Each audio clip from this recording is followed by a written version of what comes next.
Mums ir Cietvielu fizikas institūtā spektroskopijas laboratorijā ļoti liela pieredze pētīt materiālus, viņu optiskās īpašības, un kad Eiropas Reģionālās attīstības fonds izsludināja šo projektu pieteikumu, tad mēs sapratām, ka mums ļoti pietrūkst praktiskās puses. Šo praktisko pusi mēs izvēlējāmies un arī bijām viesos firmā Lifeguide Optics International Līvānos. Šādi pētījumi notiek pasaulē, ir jau vismaz 3 ļoti plaši pārskata raksti par optiskajiem temperatūras sensoriem, bet mēs izvēlējāmies tādu lietu, ka mēs gribētu, lai šis jaunais materiāls optiskā temperatūras sensorā būtu lētāks.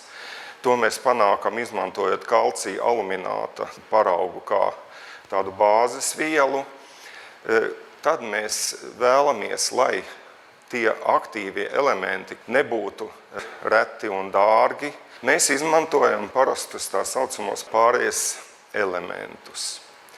Un par pielietojumu runājot, ir vides, kuros mēs nevaram vai nevaram vispār piekļūt ar parastajiem termometriem, vai arī kur spēcīgi elektriskie un magnētiskie lauki traucē signālu.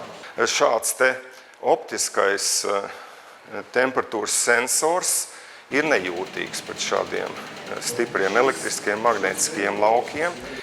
Plāno kārtiņu vakuma uzputināšanā ir tā saucamie magnetroni. Un šādu magnetronu temperatūras mērīšanai pašlaik ir diezgan apgrūtināta precīzi noteikta temperatūra. Tas ir viens no mums varbūt pat tuvākajiem mērķiem.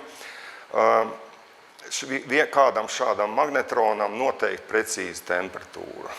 Pēdējā laikā ir gan Latvijā, gan Eiropā ir ļoti liels spiediens tiek izdarīts uz zinātniekiem, lai tie pētījumi, kas tiek veikti, lai tie būtu pēc iespējas ar lielāku pielietojamības potenciālu. Un šī programma, kas ir šie SAM projekti, bija tieši vērsti uz to, lai pētījumi, kas tiek veikti zinātniskajās laboratorijās, lai tās būtu pēc iespējas ar lielāku pielietojamību.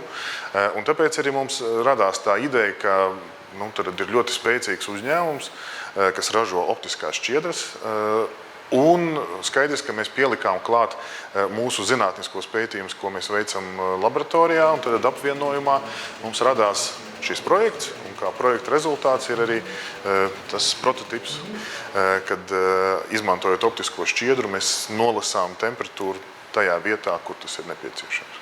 Mēs sasveram izēvielas pareizas proporcijas, sajaucām un samaisām piestā, un pēc tam gatavo maisījumu ieliekam augsta temperatūras krāsnī un karsējam augsta temperatūru, kas ir virs 1000 grādiem.